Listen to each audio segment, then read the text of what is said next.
So how do you choose the right gas law when you're trying to solve a problem? That's going to be the focus of this video. Maybe you're all set when somebody says, okay, use Boyle's law for this question and Charles' law for this question. But then you get thrown off a little bit when you're just given a question and you have to figure out which one of these gas laws you use to solve it. And we'll look at that here. This video may also be useful for you if you have trouble figuring out the variables in an equation. In other words, if you have a hard time reading a question, figuring out what should be V1 and what should be P2. We'll look at how both of these things come together, and we'll use that to help us solve these equations. So, first question here. A sample of gas takes up 45 liters. After being compressed down to a volume of 12 liters, the sample has a pressure of 5.7 atm. What was the original pressure? So when you're doing these gas problems, the first thing you want to think about when reading a question is there a change going on? Is there a before and after? So, is there a before and after with this question? Yes. A sample of gas takes up 45 liters, and then it's compressed down to a volume of 12 liters. So I'm going to write these variables out so that we can keep track of them. And that may be a useful thing for you to do at first before you get the hang of it. Okay, so there's a before and an after. The before, we have a volume, V1, the initial volume, of 45 liters. Then we have this after volume. The volume gets compressed down to 12 liters. So that's before and after volume. What about other variables? So we have this pressure of 5.7 atm. What's that? This is after being compressed. The sample has a pressure of 5.7 atm. So that means that the pressure, P2 here, is 5.7 atm because it's after this change occurred. And the question asks, what was the original pressure? So what was the pressure before this change? This, P1, is what we're going to be solving for. So we set up and figure out the variables like this. Now we need to figure out which of these gas laws we're going to be using. We want to find the gas law that has V1 and P1 and V2 and P2 in it. And that is going to be Boyle's law, because the variables that we're solving for match the variables in the equation. Let's look at another one.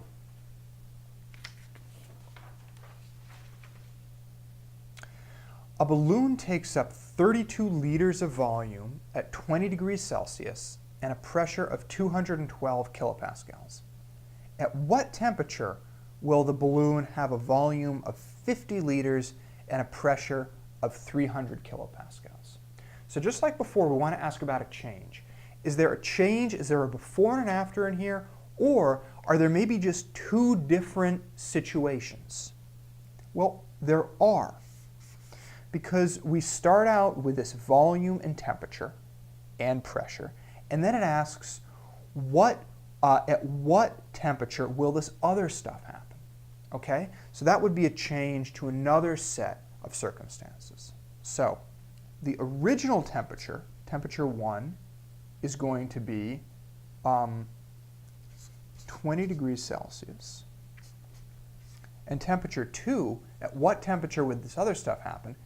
That's what we're solving for, okay? Let's look at the other variables. Let's start with volume. Okay, volume. The balloon initially takes up 32 liters. So that's V1. Does the volume change? At what temperature would that volume, would that balloon have a volume of 50 liters? So that's what it would be after this change. We'd have 50 liters. And how about pressure? Our initial pressure, before we change the temperature, is 212 kPa. And then we change the temperature to T2, and we're looking for a pressure of 300 kilopascals. So here are our variables. Which of these equations have the variables we're looking for? We want T1, V1, P1, and T2, V2, and P2. So we're going to be using the combined gas law because these guys all fit and we'll rearrange it to solve for T2. All right. Those two examples that we looked at were relatively straightforward. Now I'm going to do a few that are a little bit trickier because some of them have some extra information in there that can sometimes throw people off. So here we go. As I'm reading it, I want you to be thinking, is there a change? Is there a before and after? And then we'll see how we set up the variables, okay? At a temperature of 65 degrees Celsius and a pressure of 1120 millimeters of mercury, a large balloon takes up 25 liters. What will the volume become if the pressure is lowered to 5 degrees Celsius? Okay, is there a change? Absolutely, because temperature of 65 degrees, which is then lowered to 5 degrees Celsius. So that's change. We have a before and an after temperature. So, before, after. The before temperature is 65 degrees Celsius. The after temperature, we lower it to 5 degrees Celsius. 5 degrees Celsius. Let's look at what's happening with the other variables now. Okay. We have a pressure of 1,120 millimeters of mercury. So we can call that P1, millimeters of mercury. What happens to the pressure? The pressure doesn't change. There's no P2. We'll come back to that in a minute. Let's look at volume here. At the initial temperature, we have a volume of 25 liters, okay? V1 is 25 liters, and that says, what will the volume become if the temperature is lowered? So it's this after volume that we're going to be solving for. So the variables that we're given in the problem are T1, T2, V1, V2, and a P1, a pressure. But here's the thing. P1 doesn't change. It's given to us at the beginning, but there's not a P2, there's not an after, so we assume that P1 stays the same. It's what we call a constant, something that doesn't change throughout the course of the equation. Because P1 doesn't change, we don't want P1 to be in the equation that we use. So don't be confused and use the combined gas law because it has these guys in it. Instead, we don't worry about P1 because it doesn't change, and we want only an equation that has T1, V1, T2, and V2 in it. So we're going to be using Charles' law. We solve only for these things that change, that have a before and after, and we leave out these guys like P1 that are constants that do not change over the course of the problem. So if one of these questions gives you some extra information, don't get thrown off. Just ask yourself whether or not it changes over the course of the problem. If not, leave it out. Okay, at a temperature of 45 degrees Celsius and a pressure of 250 kilopascals, how many moles will fill a container that is 16 liters in volume? Okay, as before, is there a change here? Is there a before and an after? No, there's not. There's not a change. Here are the variables. We have a temperature of 45 degrees Celsius. You have a pressure of 250 kilopascals. The question is how many moles will fit in a container that fits this description. So moles is going to be what we're solving for. And then this is a container that has a volume of 16 liters. These are the variables, but there's no before and after. So to solve for moles here, we want to use the only equation here which doesn't have a before and after, doesn't have a 1 and a 2. And that's all the way down here, the ideal gas law. It's got P, V, N, and T, and we know what R is. It's a gas constant. But there is not a change that takes place in this equation. So the ideal gas law is the equation that you want to use whenever you're solving a gas problem like this. It gives you these variables, but does not have a before and after or two different settings in it.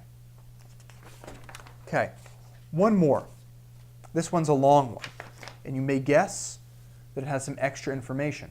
We'll figure out what we need and what we don't. Again, think about a change. Is there a change taking place, and what is it? A sample of gas in a rigid 20-liter container has a pressure of 2,200 millimeters of mercury, and it's placed outside in the morning when the temperature is cold. Throughout the day, it warms up, and by the afternoon, the pressure reaches 39 degrees Celsius. Okay, right there is our change. Cold to warm. So there's a change in the pressure. A change in the temperature, okay? Anyway, reaches 39 degrees Celsius, and the pressure inside the container is 2,700 millimeters of mercury. What was the temperature in the morning? So we have a before and after. The after temperature we know right away, T2. It's 39 degrees because we said it was cold in the morning, it warmed up. The question is asking what was the temperature in the morning? So what was the temperature before it warmed up? That's going to be T1. And we don't know what that is. That's what we're going to be solving for. Let's look at these other numbers here. We say a sample of gas is in a rigid 20-liter container. So we could say something like V1 is 20 liters. Does V1 change throughout the course of this equation? Throughout the course of this question? Could read this? No.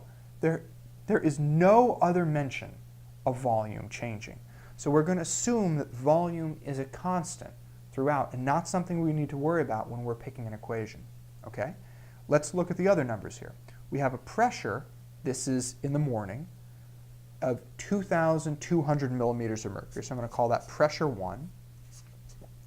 2,200 millimeters of mercury. Okay. Does that change? Is there an after pressure?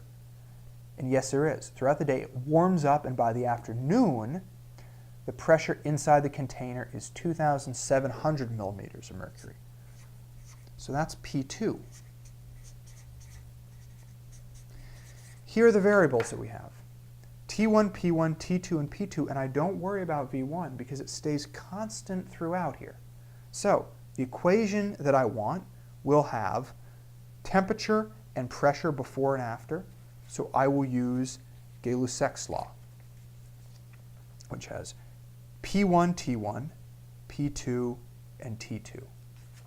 So when you're solving these problems, it can help at first to figure out what your before variables are and what your after variables are, figure out what changes and what doesn't. If it doesn't change throughout the course of the equation, leave it out, and then look for the gas law here that has the variables that change that you're solving for from the beginning to the end of the equation. If things don't change, chances are you're going to be using the ideal gas law. So that's how to know which gas equation to choose when you're given a problem.